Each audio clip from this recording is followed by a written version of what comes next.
Oleme nüüd Võru linnas ja Stedingu kohvikus ja ajame juttu kaitseminister Jüri Luigega. Ja nüüd ongi paslik küsida, et kuidas siis selle Eesti kaitsevõimega praegu olukord on, et siin on olnud erinevaid arvamusi, et kaitsevõime on justkui ainult paberil ja tegelikult kaitsevõimet justkui nagu ei olegi. Et kuidas sellega on nüüd, härra kaitseminister? No Eesti kaitsevõime on minu arvates hea. Me peame vaatama seda küsimust väga selges kontekstis. Kontekst on see, et kui keegi kavatseb Eestile kallale tulla, siis millist kahju suudame me oma vaenlasele tekitada niimoodi, et ta juba ette mõtlema hakkaks ja leiaks, et Eestile kallale tungimine on erakordselt halb idee. Ja selleks on meil olemas iseseisev kaitsevõime, mis on siis meie enda ehitatud ja kujundatud, ja teiseks siis koostöö liitlastega. Liitlased on meil ju praegu lausa kohal, Suurbritannia, Taani pataljon. Ja mis puudutab seda meie elementi, siis meil on reservvägi, aga me oleme otsustanud, et selle reservväe puhul ei ole kõige olulisem mitte see mass, vaid see kvaliteet. Et kui meil on üks reservüksus, siis me peame ta kiiresti kokku saama vajaduse korral. Me peame ta relvastama, ta peab olema välja õppinud ja nii edasi, nii edasi. Et neist üksustest oleks reaalselt kasu, et nad ei oleks lihtsalt paberil, nagu nad minevikus pikka aega olid. Ja sellepärast me tegelemegi näiteks sellesama Nursipalu harjutusväljakuga, sest kõigist neist relvadest, mida me ostame, pole absoluutselt mingit kasu, kui ei ole inimesi, kes oskaksid neid relvi kasutada. Ja sellepärast me tegeleme ka kõige sellega, mis puudutab näiteks sedasama Kuperjanovi pataljoni, et need ajateenijad, keda me võtame, saaksid seal hea väljaõppe ja pärast reservväelastena oleks kasutatavad riigikaitseks kõige efektiivsemal moel. Niisugune uus ja väga oluline element, mida me nüüd teeme paar aastat juba, on need lisaõppekogunemised ja üks praegu just käib. Ta käib küll siit kaugel Ämmari lähedal, aga see on siis selline välkõppus, kus me anname massiteabe kaudu teada, tulge kohe, käivitub niisugune kutsumismehhanism ja Eesti poisid siis suunduvad vastavasse kogunemispunkti ja pannakse kokku siis üksus. Antud juhul siis me panime kokku logistikapataljoni meie toetusväe juhatuses, ehk siis tagalas, ütleme niisuguse tuttavama sõnaga. Nii et Eesti kaitse on heal järjel, aga samas väga-väga palju on muidugi veel teha. No, siin on olnud viimasel ajal väga palju juttu nendest protsentidest, et kui suur see kaitsekulutuste protsent peab olema SKP-st. Et siin Eesti kohta on teada, et ta on siin Euroopa mõistes on kõige parem NATO riikidest, aga siis ikkagi et võiks ta nagu suurem olla või kuidas sellega on või mis see optimaalne number on, kui suur see protsent praegu on ja milline ta võiks olla? Eesti kaitsekulutused on protsentuaalselt NATO mõistes väga heal järjel.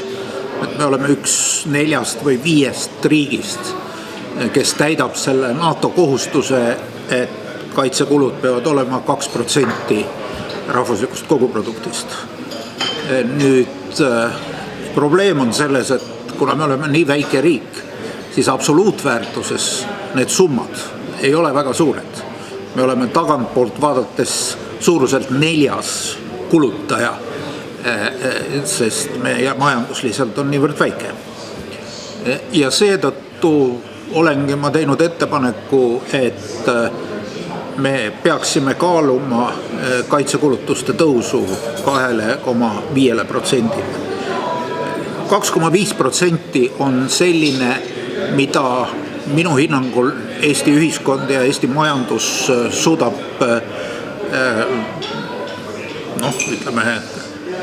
üle elada ilma, et kahjustuksid meie muud väga olulised prioriteedid.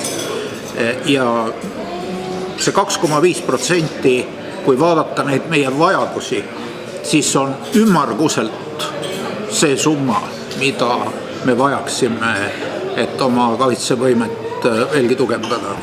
Ja loomulikult, kui see protsent oleks veelgi suurem, oleks minul kaitseministrina veelgi rõõmsam. Aga ma arvan, et me peame siin vaatama ikkagi realistlikult, mida ühiskond suudab taluda.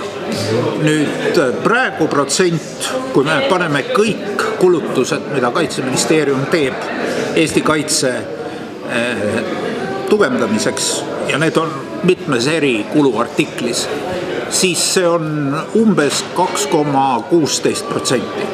2,16. 2,16. Nii et ütleme, algse SKP ennustuse järgi oli isegi 2,18. Nii et selles mõttes see 2,5 on kindlasti selline number, mis ei ole meile kätte saamatu. Ja muidugi inimesed küsivad, milleks on vaja tõusu. Probleem on selles, et need meie olemasolevad programmid, mis on väga vajalikud, neid ei ole võimalik muuta, neid ei ole võimalik katkestada, nad on spetsiifiliselt planeeritud väga kindlateks vajadusteks, väga kindlateks sõjalisteks võimeteks.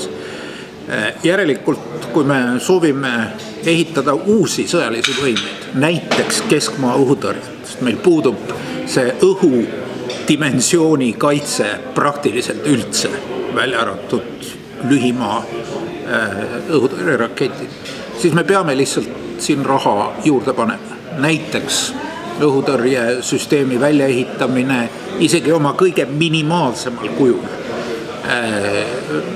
on umbes 300 miljonit eurot. Nii et me räägime suurtest summadest, aga eesmärke või vajadusi on veel mitmeid. Nii et nagu öeldud, 2,5% on see optimaalne minu hinnangul kulutus, mis oleks vajalik, aga samas ka ühiskonnale aktsepteeritud. No mis see näiteks siin Kagu-Eesti või Võrumaa jaoks tähendab, et kas siia plaanis midagi laiendada, midagi juurde luua või mingid täiendavad investeeringuid teha? No Võrumaal on meil ju suured kaitseväe objektid. Taara kasarmud. Ma külastasin täna näiteks ka Kaitseliitu Võrumalevat. Kaitseliit peaks olema üks selline suuremate ressursside objekt ja kindlasti aitaks see meil parandada nii Kaitseliidu relvastust, Kaitseliidu sidet, Kaitseliidu infrastruktuuri. Ja loomulikult, mis puudutab Eesti kaitseväge üldisemalt või laiemalt, siis näiteks teine brigaad, mis tegeleb just nimelt, mis on piltlikult öeldes just nimelt Eesti kagutiival. Sellel on vaja oma õhukaitsevõimet ja nii edasi, nii edasi. Nii et ühesõnaga, kui me teeme täiendavaid investeeringuid, siis mul ei ole mingit kahtlust, et osa nendest investeeringutest tuleb või mõjutab otseselt ja positiivselt ka Võrumaad ja Kagu-Eestit laiemalt. Aga kas see võib tulevikus tähendada ka näiteks seda, et aidatakse, neid piiriäärseid piirkondi, et nad väga tühjaks ei jääks, siis? No ütleme niimoodi, et selge on see, et kaitsekulutused on kaitsekulutused, et otsest niisugust abiprogrammi me neist kujundada ei saa. NATO-l on väga selge definitsioon, mis asi on kaitsekulutus ja mis asi ei ole kaitsekulutust. Sest laiemas mõttes võib öelda, et iga asi on riigikaitse. Nii et see kulutus on suhteliselt spetsiifiline ja ta on mõeldud just nimelt sõjalise võime väljaarendamiseks. Sellest hoolimata meil tuleb arvestada, et kas või siin näiteks Võrumaal, et kui siin ikkagi asuvad Eesti kaitseväe osad, siis need kaitseväe osad omavad niisugust positiivset mõju kohalikule majandusele, eriti teenindussektorile, kinnisvarasektorile, ühesõnaga elavdavad igal mõeldaval viisil nii-öelda piirkonna elu. Sama me näeme näiteks Tapal, mis oli ju võib öelda eriti mahajäänud piirkond, eriti keerulises olukorras, kus samuti sõjaväeosade lähedus on andnud niisuguse uue väga positiivse tõuke. Ja me kogu aeg proovime leida uusi võimalusi, et kasutada nende sõjaväeosade lähedust, et kohalikke tooteid osta või kohalikke teenuseid pakkuda või see pole tegelikult nii kerge, kui see võib-olla kõlab niisuguse paari lausega. Aga me tõesti proovime sinna suunas liikuda. Aga kas liitlassõdureid on näiteks ka oodata Võrru? No liitlassõdureid hetkel pidevalt siin olema ei ole oodata, sest siis peaks see infrastruktuur, mis siin on, olema veel mitmekordse suurusega. Ma usun, et kuna me valisime Tapa selleks välja ja Tapa oli täiesti uus linnak, kus oli tõesti võimalus väga kiiresti laieneda, siis seesama pataljon jääb ikkagi Tapale. Aga kui me vaatame Taara kasarmuid, siis siin nii-öelda väljaõppeotstarbel on siin väga tihti mingisugused liitlaste väeosad. Ameeriklased on siin korduvalt olnud, ungarlased näiteks olid siin, Ungari NATO kompanii. Nii et selles ei ole kahtlust, et siin hakkab käima liitlaste üksusi. Nii et elamnemist on nagu oodata tulevikus? Ma usun küll, et see omab positiivset rolli. Aga samas on selge see, et riigikaitse ei saa olla maakonna arengu põhialuseks. Ta võib olla üheks toetavaks elemendiks ja seda me proovime ka olla. Suur aitäh! Aitäh!